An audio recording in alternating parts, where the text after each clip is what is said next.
Sumainyo ang Panginoon. At sumaiyo rin. Ang mabuting balita ng Panginoon ayon kay San Lucas. Papuri sa iyo, Panginoon.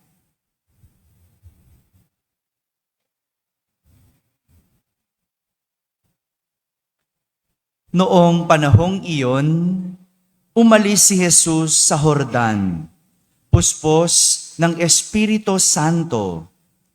Dinala siya ng Espiritu doon sa ilang, at sa loob ng 40 araw ay tinukso ng dyablo. Hindi siya kumain sa buong panahong iyon, kaya't gutom na gutom siya. Sinabi sa kanya ng dyablo, "Kung ikaw ang anak ng Diyos, iutos mo na maging tinapay ang mga batong ito." Ngunit sinagot siya ni Jesus, "Nasusulat, hindi lamang sa tinapay nabubuhay ang tao." Dinala siya ng dyablo sa isang napakataas na lugar at sa isang saglit ay ipinakita sa kanya ang lahat ng kaharian ng sanlibutan. "Ibibigay ko sa iyo ang lahat ng kapangyarihan at kadakilaan ng mga kahariang ito," wika ng dyablo. "Ipinagkaloob ito sa akin at maibibigay ko sa kanino mang ibigin ko. Kaya't kung ako'y sasambahin mo, magiging iyo lahat ng ito." Sumagot si Jesus, "Nasusulat, ang iyong Diyos at Panginoon ang sasambahin mo, at siya lamang ang iyong paglilingkuran." At dinala siya ng dyablo sa taluktok ng templo ng Jerusalem at sinabi sa kanya, "Kung ikaw ang anak ng Diyos, magpatihulog ka, sapagkat nasusulat, ipagbibilin niya sa kanyang mga anghel na ingatan ka at aalalayan ka nila upang hindi ka matisod sa bato." Subalit, sumagot si Jesus, "Nasusulat, huwag mong subukin ang Panginoon mong Diyos." Pagkatapos siyang tuksohin ng dyablo sa lahat ng paraan, ito'y umalis at naghintay ng ibang pagkakataon. Mga kapatid, ang mabuting balita ng Panginoon. Pinupuri ka namin, Panginoong Hesukristo. Magsiupo ang lahat at makinig sa homilya. Isang magandang umaga po sa inyong lahat. Pakibati ang katabi, magandang umaga. Pinagpalang linggo po sa inyong lahat. No? Ganon din sa mga nasa barangay na nakakapakinig ng ating banal na misa, sa lahat ng mga nasa tahanan na nagsisimba via online, sa lahat ng nasa abroad, pinagpalang linggo po sa inyong lahat. Nais kong simulan ang ating pagninilay sa isang kwento. No? Ito po, totoo nangyari. No? Madalas yung kwento ko, gawa-gawa ko lang. No? Iba doon, kalokohan pa. No? Pero ang kwento ko ngayon ay totoong nangyari. No? Nung ako po ay naka-assign pa sa Quiapo Church, kami ay nagpapalitan, magpakumpisal sa City Jail. No? Kami mga paring naka-assign doon. Palitan kami, buwan-buwan, magpakumpisal sa City Jail. Isang araw, matapos akong magpakumpisal, mayroong isang lalaki ang humabol at humingi ng kaunting oras ko. At siya'y nagtanong. Sabi niya sa akin, "Father, kung mabuti ang Diyos, bakit niya ako binibigyan ng pagsubok? Kung mabuti ang Diyos, bakit niya ako binibigyan ng pagsubok?" Parang hindi yata sandali yung oras na iyon para sagutin ko. No? Kaya naupo muna kami sandali. No? At ibinalik ko sa kanya yung tanong. Sabi ko, ano bang pagsubok ang ibinigay sa iyo? Sagot ng lalaki, yung pagkakakulong niya, malaking pagsubok, mabigat na pagsubok sa kanya. Muli ako nagtanong, sabi ko, ano po ang nangyari? Ano bang nangyari sa iyo? Kinuwento niya na may nag-alok daw sa kanya ng pagkakakitaan. Siya daw ay magiging taga-deliver. At sabi nung nag-alok, bawat deliver o bawat biyahe niya, siya ay kikita ng 200 piso. Wow, okay na yun, no? Okay na yun. Tinanong niya kung ano ang ide-deliver. Sabi ng nag-alok, droga. 200 kada biyahe. I-deliver mo, droga. Dahil gipit at laging kapos, madali siyang napapayag. Biruin mo, kapos ka lagi. 200, isang biyahe lang, no? Saglit lang, no? Lalakarin mo lang. Malapit lang, i-deliver. Meron ka ng 200. Madali siyang napapayag dahil gipit. Naging madali sa kanya ang pera. Biruin mo, kada araw, pinakamahina 10 deliver sa isang araw. O magkano yon? Ha? O ang bilis talaga nito pagdating sa pera, no? Talaga, di ba? 2,000, di ba? Mahina pa yun. O saan mo pupulutin ang 2,000 kada araw? Sa isang buwan, magkano? O nagbabagal-bagalan, 60,000. Biruin mo, sweldong 60,000, walang tax. O, di ba? Aarte ka pa ba? Di ba? Kung lagi kang gipit, talagang mapapa-oo ka. At ganun nga ang nangyari. Napapayag siya. Araw-araw, mahina ang 2,000 daw sa kanya. Sarap ng buhay, may 2,000. Pinakamahina pa yon. Pag malakas, higit pa sa 20 na deliver. Pero isang araw, natimbrehan siya daw ng pulis. Kaya siya nakulong. Tinapat ko ang lalaki. Sabi ko sa kanya, hindi pagsubok ang kinaharap mo, kundi isang tukso. Sabihin niyo nga po, tukso. Madalas, na pagbabaliktad natin ang pagsubok at tukso. Tama ba? Kasi pag nahirapan tayo, sasabihin agad natin, sinusubok ako. Pagsubok. Kaya muna, teka muna, dapat nating malaman kung ano ang tukso at ano ang pagsubok. Ang tukso ay galing sa demonyo. Kailanman, hindi tayo tutuksuhin ng Diyos. Tandaan nyo, kailanman, hindi tayo tutuksuhin ng Diyos. Dahil ang gusto ng demonyo ay masira tayo at mapalayo sa Diyos.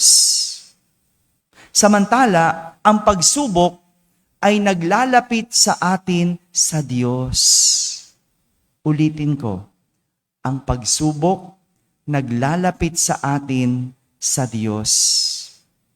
Hindi intensyon ng pagsubok na sirain at mapalayo tayo sa Diyos. Dahil ang pagsubok, gagawin tayong matibay at malapit sa Diyos. Mga kapatid, ito po ang nangyari kay Jesus sa ating ebanghelyo. Siya ay tinukso. Sabi nyo nga, tinukso. Hindi si Jesus sinubok. Hindi pagsubok ang hinarap ni Jesus dahil malinaw ang motibo, sirain at mahulog si Jesus sa kasalanan. 3 bagay ang ginamit ng demonyo para tuksohin si Jesus. No? Tingnan nga natin kung itong 3 bagay na ito ay tukso din sa atin. Pakitingnan niya yung katabi mo. O, natutukso na yung pikit na ng pikit, ano? O, kasi ang sarap naman talaga, no? Gumising ka ng maaga, tapos nagsimba ka ng maaga. Ayan, tulog. O, may simba pa naman mamayang 9:00 no? O, natutukso na, natutukso. 3, tignan mo. Kung ito bang 3 tinukso kay Jesus, ay tukso rin mo. O tukso din sa iyo. Una, kagutuman. Sabihin nyo nga. Isa pa. Alam ng demonyo na gutom si Jesus. Bakit gutom? 40 days siyang nagfa-fasting. 40 days siyang nag-aayuno. 40 days na hindi kumakain. Kaya naman, tinukso si Jesus sa pamamagitan ng pagkain. Walang tao ang nais mamatay. Tama? Oy, gaya nung lalaki din sa kwento ko, 'di ba? Kabuhayan 'yan eh. No? Kung ikaw gipit, gutom, pag binigyan ka ng kabuhayan na ganon, ang dali mong matukso. Hindi ba? Si Jesus, dahil gutom, tinukso. At walang tao ang nais mamatay. Kaya naman, kapag dating sa usapin ng kabuhayan, lahat gagawin, maitawid lang ang sarili. Maraming aspeto ng kabuhayan. No? Pag sinabing kabuhayan, hindi lang naman ito yung trabaho. No? Kabuhayan, yung pagkain. No? Kasi pag walang pagkain, patay. 'Di ba? Kabuhayan yan eh. Maraming aspeto niyan. Pera, trabaho, pagkain, kung ano-anong material. Pero malinaw kay Jesus ang sinasabi ng kasulatan. Hindi lang sa pagkain nabubuhay ang tao, kundi sa salita ng Diyos. Si Jesus nagutom, kaya siya tinukso. Pangalawang bagay na tinukso kay Jesus, kayamanan. Sabihin nyo nga po, ano yung una?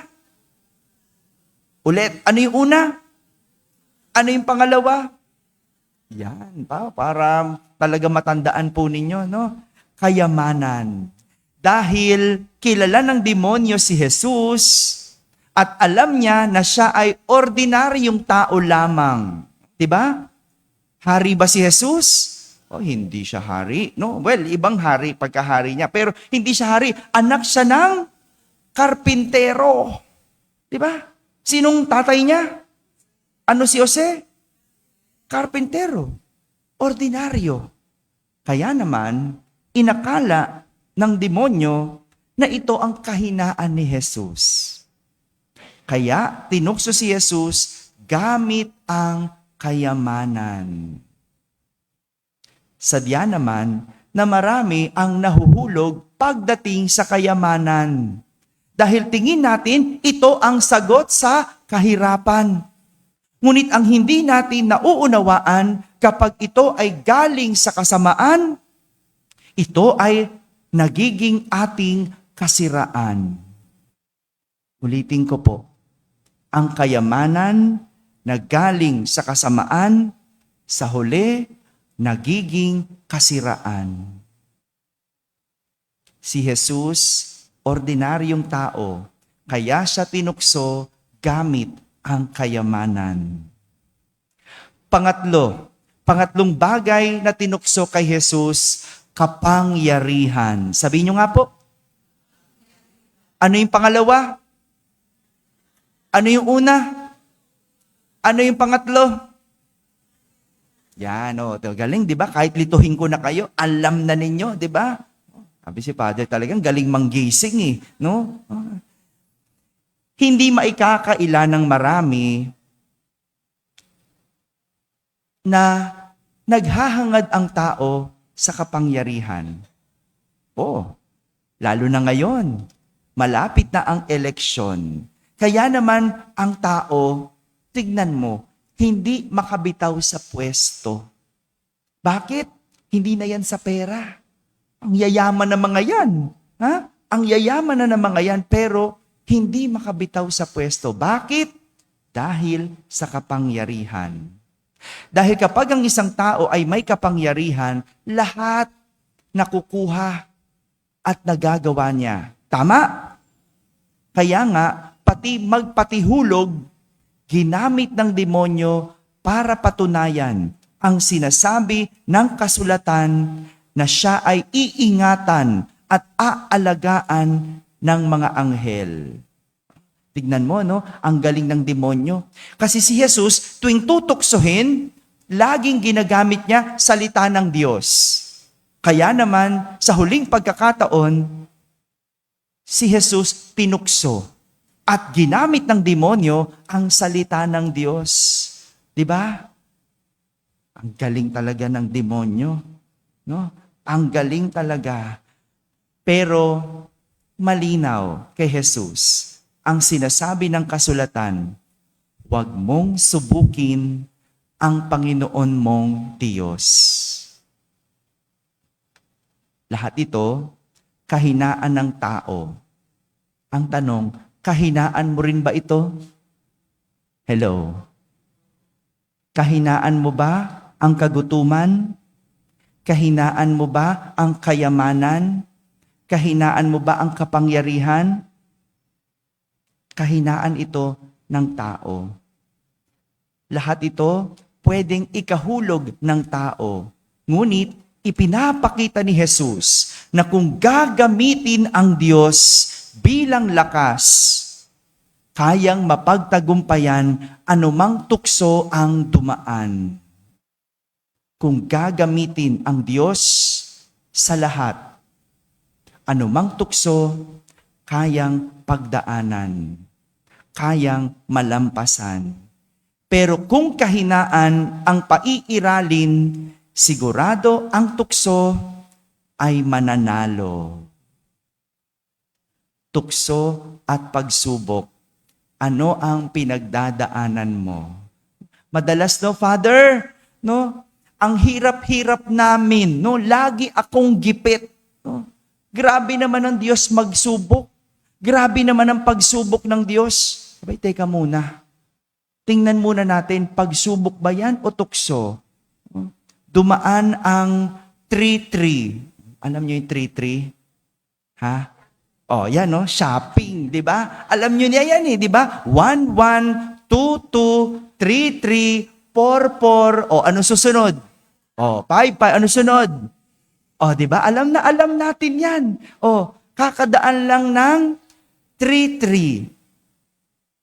Asan ka nun? Di ba? Check out ka ng check out. O, tapos anong petsa na ngayon? 9. Sasabihin mo, gipit ka at naghihirap? Sinusubok ka ng Diyos? Hello?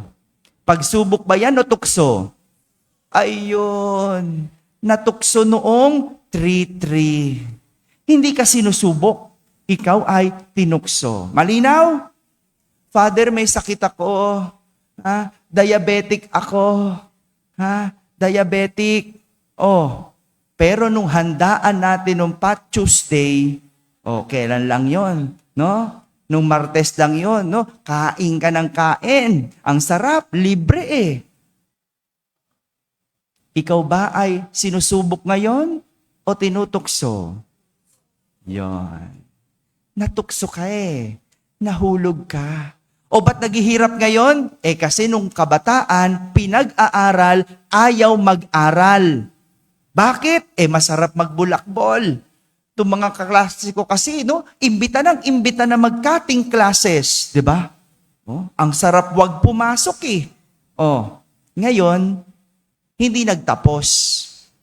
Walang trabaho. Tapos, naghihirap.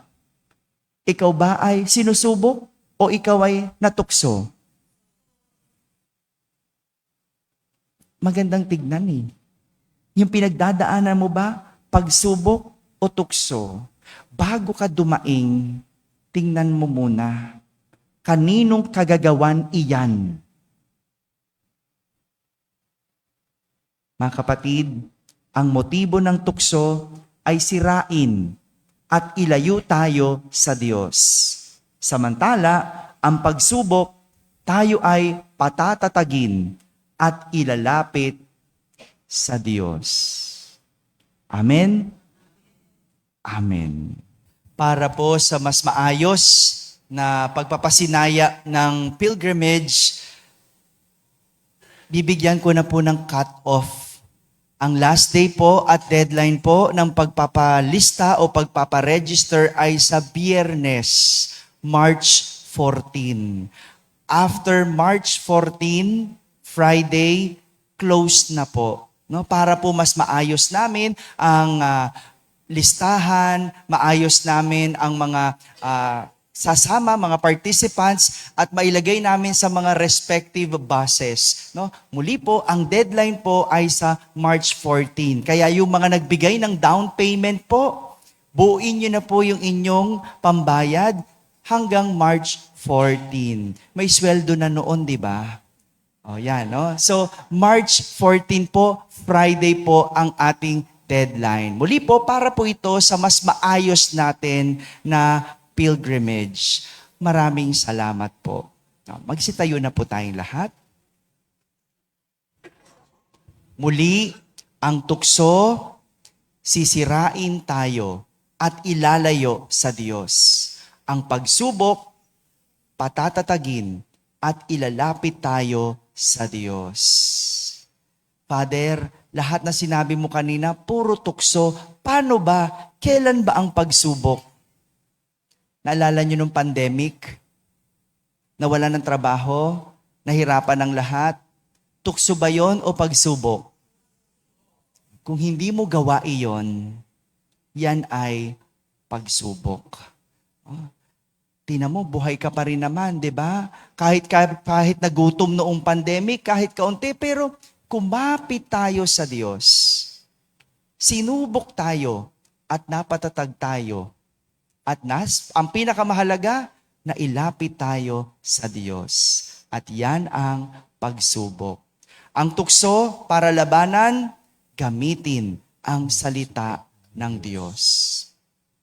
Sumainyo ang Panginoon. At sumaiyo rin. At pagpalain kayo ng makapangyarihang Diyos, Ama at Anak at Espiritu Santo. Amen. Tapos na po ang ating pagdiriwang, humaykay taglay ang pag-ibig at kapayapaan ni Kristo. Salamat sa Diyos.